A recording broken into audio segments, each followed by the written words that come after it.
தூத்துக்குடி 3வது மைல் பகுதியில் 2 நாட்களாக உணவின்றி வெள்ளத்தில் சிக்கித் தவித்த மக்களுக்கு இன்று அரசு சார்பில் பால் பாக்கெட்டுகள் வழங்கப்பட்டுள்ளன.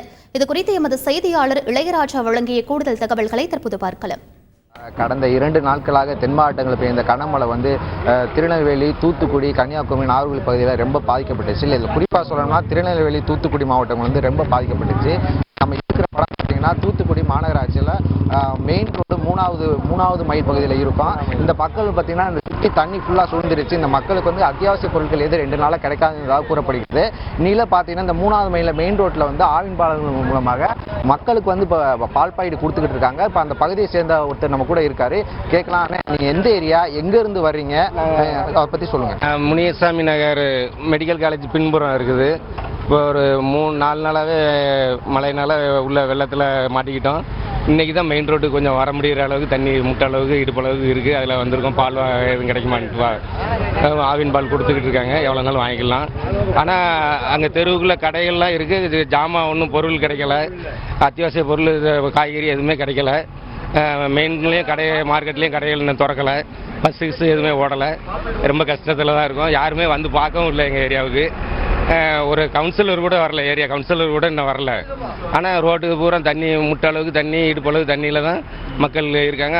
உள்ள எங்கள் வீடு கொஞ்சம் மெயினில், எங்களுக்கும் தாண்டி பின்னாடி இருந்தவங்கலாம் வீட்டை காலி பண்ணி அவங்கவுங்க சொந்தக்காரங்க வீட்டில் தஞ்சம் பூந்துட்டோம். எங்கள் வீட்டுக்கும் 2 பேர் தஞ்சம் பூந்து வந்திருக்காங்க. எங்கள் வீட்டு எய்த்து வீட்டில் தான் நாங்கள் படுக்க வச்சு இருக்கோம். இந்த மாதிரி சூழ்நிலையில் இருக்குது. யாராச்சும் வந்து பார்த்து கொஞ்சம் நல்லா ஜாமான் மஞ்சட்டுக்கு கொஞ்சம் உதவி பண்ணாங்கன்னா நல்லாயிருக்கும். இதே மாதிரி எல்லா ஏரியாவிலும் அன்னை தெரசா நகர், பால்பாண்டி நகர், ஏகப்பட்ட நகர் எல்லாம் தண்ணிக்குள்ளே தான் இருக்குது. கொஞ்சம் சீக்கிரம் நடவடிக்கை எடுத்து. கரண்ட்டு சுத்தமாக கிடையாது. 4 நாள் எதுவுமே தொடர்பு கொள்ள முடியல. சொந்தக்காரங்கள்ட்ட பேச முடியல. எங்கள் சொந்தக்காரங்க இன்னும் 2 பேர் எந்த ஏரியாவில் எங்கே போய் இருக்காங்கன்னே தெரியல. அந்த மாதிரி இருக்குது. பார்க்க முடியல. என்ன யார் வீட்டில் போய் தஞ்சம் பூந்துருக்காங்க என்னன்னு தெரியல. ஒரு கரண்ட் இறந்து விட்டாங்கன்னா கொஞ்சம் நல்லாயிருக்கும். தொலைபேசி பேச முடியல, செல்லு பேச முடியல. என் பேர் பொன்கருப்பசாமி.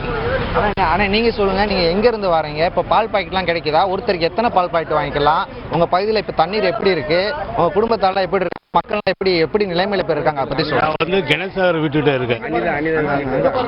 அமைச்சர் அனிதாராஜன் வீட்டு பக்கத்தில் இருக்கேன். அங்கே தண்ணி 3 நாளாக வத்தவே இல்லை. என் வீடே இடிஞ்சு சொந்தக்கார வீட்டில் போய் ஒரு வீட்டில் போய் இருக்கிறேன். சாப்பாடு கூட வழி இல்லாமல் அவங்க வீட்டில் போய் இருக்கேன் நான். இப்போ பால் பாக்கெட்டு இப்போ இன்னைக்கு தான் வந்திருக்கேன். வர முடியல, வெளியே வர முடியல. இவ்வளோ தண்ணி இருக்குது. வெளியே வர முடியல. தண்ணி இழுக்குது. பாம்புலாம் உள்ளே வருது. ஒன்றும் செய்ய முடியல. கரண்ட் வேறு இல்லை. 3 நாளாக யார்ட்டும் பேச முடியல. அவசர உதவி கூப்பிடுன்றாங்க, ஃபோனும் போக மாட்டேங்குது. ஒன்றும் செய்ய முடியல. என்ன செய்யணும் தெரியல. இப்போ உங்கள் வீட்டில் எத்தனை பேர் இருக்காங்க? உங்கள் குடும்பங்கள் எத்தனை பேர் இருக்குது? பால் பாக்கெட் இப்போ எத்தனை பால் பாக்கெட் ஒரு ஆளுக்கு கொடுக்குறாங்க? 5 பேர் மொத்தம். நான் எனக்கு தேவை இப்போ இதுதான் இருக்குது. வருமானம் கிடையாது. இருக்கிற காசு வாங்கிட்டு போகிறேன். வாங்கிட்டு போய் நாங்கள் 5 பேர் இப்போ தான் பால் காப்பியே குடிக்கிறோம். 3 நாளாக ஒன்றுமே இல்லை. டீ காப்பியோட குடிக்க முடியல. வெளியே வர முடியல. ஒரு அரிசி பருப்போடு கிடைக்க மாட்டேங்குது கடையில். ஒரு வெங்காயம் கூட கிடைக்க மாட்டேங்குது. வெறும் சோறும் பாலை ஊற்றி தின்ட்டு கிடக்கிறோம் நாங்கள்.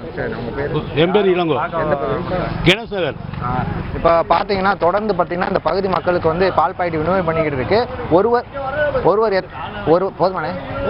ஆனால் இப்போ தொடர்ந்து இந்த பகுதியில் பார்த்தீங்கன்னா பால் பாக்கெட்டு எல்லாருக்கும் பகுதி மக்கள் அங்கங்கே வெள்ளத்தில் சிக்கியிருக்காங்க.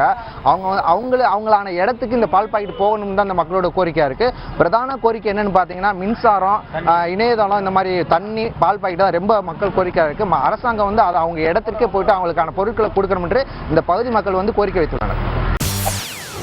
செய்திகளை உடனுக்குடன் தெரிந்து கொள்ள உடனே சப்ஸ்கிரைப் பண்ணுங்க.